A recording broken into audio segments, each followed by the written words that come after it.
உங்கள் விருப்பங்கள், முடிவுகளை உங்கள் வாழ்க்கை துணையின் மேல் நீங்கள் திணிக்கக்கூடாது எப்போவுமே. ஃபார் எக்ஸாம்பிள், ஒரு ஆண் மனைவி வேலைக்கு போகணுன்னு ஆசைப்பட்டால் வேலைக்கு போக அனுமதிக்கணும். அதே போல் வேலைக்கு போக விருப்பப்படலைன்னா சரி, வீட்டிலேயே இருந்து ஹவுஸ் ஒய்ஃபாக இருக்கணும்னு ஆசைப்பட்டாலும் அதையும் ஆண் அனுமதிக்கணும்.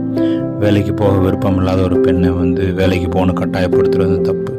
அதே மாதிரி வேலைக்கு போகணும்னு ஆசைப்படுறவங்கள போக வேணான்னு நிறுத்தி வைக்கிறதும் தவறு.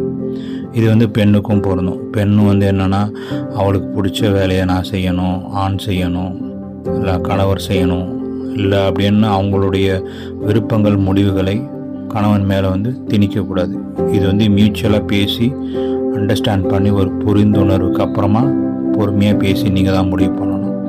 எப்போவுமே ஒருத்தர் மேலே ஒருத்தர் இன்னொருத்தருடைய விருப்பங்களை திணிச்சிங்கன்னா அது வெறுப்பை தான் உண்டாக்கும். அதனால் அந்த தப்பை செய்யாதீங்க.